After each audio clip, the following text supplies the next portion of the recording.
नमस्कार दोस्तों। क्या आपने कभी सोचा है कि ये ब्रह्मांड कैसे बना? क्या ये सिर्फ परमाणुओं का एक ढेर है या इसके पीछे कोई गहरी चेतना काम कर रही है?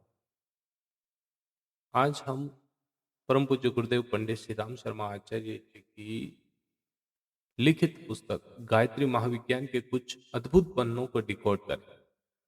हम जानेंगे कि कैसे एक विचार से सृष्टि पैदा हुई और क्यों पौराणिक कथाओं में ब्रह्मा जी की पुत्री और पत्नी का रहस्य छिपा है।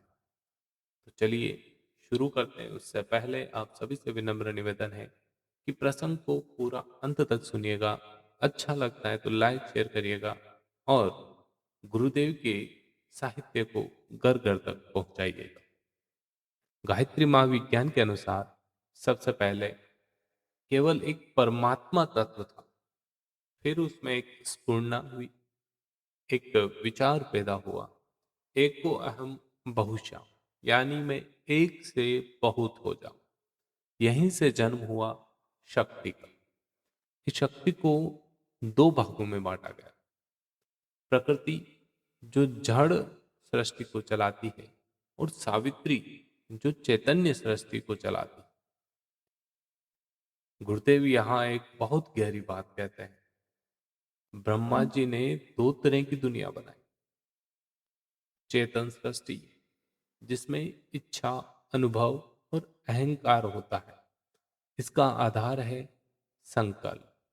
और दूसरी दुनिया है जड़ सृष्टि जो पृथ्वी, जल, वायु, तेज और आकाश पंचभूतों से बनी है। इसका आधार है परमाणु। अब मजेदार बात क्या है? जड़ सृष्टि को अपनी अभिव्यक्ति के लिए चेतन की जरूरत है। बिना चेतना के परमाणु सिर्फ बिखरे हुए कण और बिना जड़ के चेतना खुद को प्रकट नहीं कर सकती। दोनों एक दूसरे के पूरक। इसीलिए अक्सर लोग ब्रह्मा जी की एक कथा सुनकर भ्रमित हो जाते हैं कि उन्होंने अपनी ही पुत्री से विवाह किया।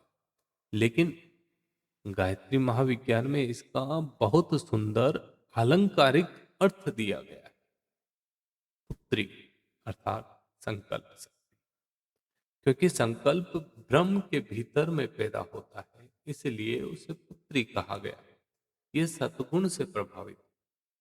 और पत्नी अर्थात परमाणु शक्ति, क्योंकि सृष्टि के निर्माण को जारी रखने के लिए ब्रह्मा परमाणु यानी पदार्थ का सहारा लेते हैं, इसलिए उसे पत्नी सहयोगिनी कहा गया। परम पूज्य गुरुदेव स्पष्ट कहते हैं कि ब्रह्मा कोई हाड़ मांस के मनुष्य नहीं, बल्कि एक निर्विकार तत्व है। ये पूरी कथा केवल एक रहस्यमयी पहेली है जो सृष्टि के विज्ञान को समझाती है। तो दोस्तों, इस वीडियो से और गायत्री महाविज्ञान के इस लेख से जब हम कंक्लूजन निकालते हैं तो ये निकल के आता है कि ये दुनिया केवल संयोग नहीं है। ये संकल्प शक्ति और परमाणु शक्ति का एक सुंदर मिलन है। हमारी आत्मा उस चैतन्य का हिस्सा है और हमारा शरीर उन पंच तत्वों का। अगर हम अपनी संकल्प शक्ति को पहचान ले तो हम अपनी दुनिया खुद बदल सकते हैं। साथियों, आपको ये जानकारी कैसी है? क्या आप चाहते हैं कि मैं इस गायत्री महाविज्ञान के और भी चैप्टर्स कवर करूं? तो नीचे कमेंट बॉक्स में जय श्री राम अवश्य लिखें। वीडियो को लाइक करें, शेयर करें और सब्सक्राइब करना ना भूलें। मिलते हैं अगले वीडियो में। तब तक के लिए जय श्री राम।